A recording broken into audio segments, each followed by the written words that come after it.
hay, gente? ¿Cómo van? Cuando las colonias españolas se independizaron, se suponía que respecto a su territorio debían regirse al principio utis possidetis iuris. Pero, entre decretos y cédulas reales, todo era una mixtura territorial sabrosa. Y por esto tuvieron muchos problemas fronterizos entre varias repúblicas nacientes. Una de ellas es la que hoy te narraré, es decir, la Guerra Gran Colombo Peruana. Así que chapa tu canchita y déjate cuento.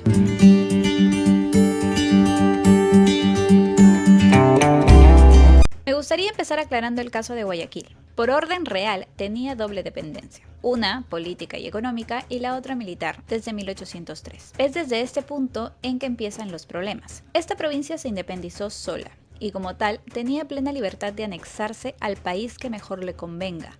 Pero, luego de la batalla de Pichincha, Bolívar llega y se adueña. Previo a esto, tanto Bolívar como San Martín habían estado enviando gente para ver qué onda. En fin, ese mismo mes llega San Martín a la provincia y se da la famosa entrevista de Guayaquil, donde no se sabe qué habrán hablado estos excelentísimos señores, pero más o menos se sabe que San Martín le solicitó a Bolívar ayuda para terminar la campaña libertadora del sur. A lo que Bolívar le dice, sí, claro, lo que digas. Y solo le ofreció 3 batallones como agradecimiento de la participación de los peruanos en la batalla de Pichincha. San Martín entendió el mensaje y le dijo que lo dejaba en sus manos. Y así es como se retira del Perú, no sin antes establecer el Congreso Constituyente, y luego, todos sabemos, Bolívar termina todo con las batallas de Junín y Ayacucho. Finalmente, el Congreso peruano lo nombra dictador. Pero ahora sí viene lo bueno. Así como este entripado de Guayaquil que les conté hace un ratito, estaba Jaén y Maynas. Por su parte, Jaén había pertenecido a la Audiencia de Quito desde su creación, pero eclesiásticamente dependía de Trujillo, que quedaba en Perú, o queda. No sé. Y cuando declararon su independencia, le dijeron a San Martín que querían formar parte de este país. Y San Martín obviamente les dio el sí. Mientras, Sucre les ordenó que por favor juraran la Constitución colombiana y manden sus diputados. Por otro lado, Maynas, por real cédula, pertenecía al Virreinato del Perú, aunque antes pertenecía al Virreinato de Nueva Granada. Fin. Y todo era felicidad y regocijo hasta que la ley de demarcación territorial atacó. Mientras Bolívar estaba haciéndola como dictador y con superpoderes en el Perú, en la Gran Colombia se aprueba la Ley de Demarcación Territorial, donde las provincias de Jaén y Maynas se incluyen en el departamento de Azuay. Y no pasó nada. Al año siguiente, el Congreso peruano abrió sus sesiones porque se había autoeliminado antes en 2 oportunidades en el primer aniversario de la entrega de la dictadura. Y aquí es donde Bolívar da su gran discurso. Que sí, que ya acabé mi tarea y que mejor ya me voy porque si no el Perú sería un país parásito de Colombia, pero los congresistas lo adularon y le rogaron que no se fuera, por favor, y él accedió, por supuesto. Es al siguiente año donde él comienza a gestar su famoso sueño de la Confederación de los Andes. Dato curioso es que años antes, en su Carta de Jamaica, dijo que era imposible juntar a todos los países. Y bueno, a pedido de Bolivia, redacta una constitución vitalicia, que fue tomada como la mejor obra maestra que ha podido existir sobre la faz de la tierra y el mundo. Esta constitución también fue aprobada por el Perú tomándolo de la misma manera, y luego debía ser aprobada por la Gran Colombia, obligando a Bolívar a marchar hacia Bogotá, dejando en el Consejo de Gobierno a Santa Cruz y también una guarnición de colombianos llamadas tropas auxiliares en Lima, Arequipa y Bolivia.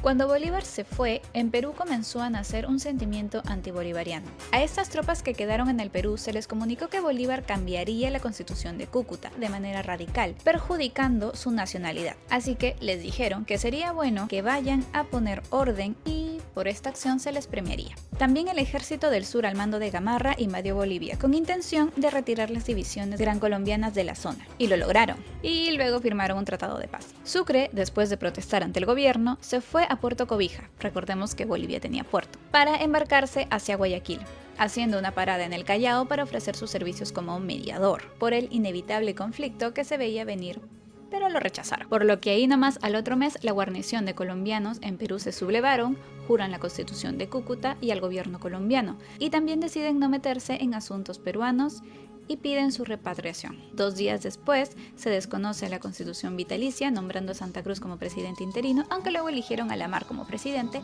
y a los 2 meses Guayaquil también se subleva, pidiendo la vigencia de la Constitución de Cúcuta. Perú otra vez disuelve el Congreso y convoca a otro nuevo, y esta vez solicitaron diputados a Jaén y Maynas, ocasionando el reclamo del embajador gran colombiano en Lima, que fue expulsado. Bolívar exigió satisfacciones al Perú, quien manda a José Villa como enviado extraordinario y plenipotenciario, al que Bolívar no recibió, pero mandó a un canciller a entrevistarse con él. Le pidieron explicaciones por lo de Maynas, por lo de Jaén, por lo de las guarniciones, por lo del embajador, también por lo que pasó en Bolivia, y de paso le cobraron la deuda que tenía el Perú con Colombia por su independencia. Bueno, el Congreso peruano autoriza la movilización de las tropas y un par de meses después la Gran Colombia le declara la guerra al Perú. Ahora, esta guerra tuvo dos campañas, una naval y la otra terrestre. Primero se da la naval, donde el primer enfrentamiento se dio en Punta Malpelo. La corbeta Libertad, que tenía orden de controlar e interceptar cualquier nave, se enfrenta a dos gran colombianas. Al otro mes, el Perú establece un bloqueo en los puertos del país del norte, desde Tumbes, o algunos dicen que desde Machala, que está más arribita, hasta Panamá. Las fuerzas peruanas estaban al mando del vicealmirante Martín Guise. Luego de efectuar el bloqueo, atacan el Castillo de las Cruces, cerca de Guayaquil.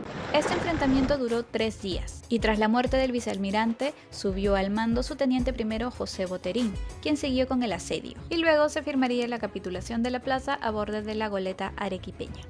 El ejército peruano tenía muchos factores a su favor. Varios en la Gran Colombia estaban en contra de Bolívar y encima ya habían iniciado una revuelta separatista en Venezuela. Bolivia, por su parte, empezó a renegar de su título de la hija predilecta de Bolívar. Mientras en Perú, Gamarra, La Fuente y Santa Cruz planeaban un golpe para hacerse con el poder. Tremendos. Las tropas peruanas realizaban sus movimientos con lentitud para exaltar el peruanismo.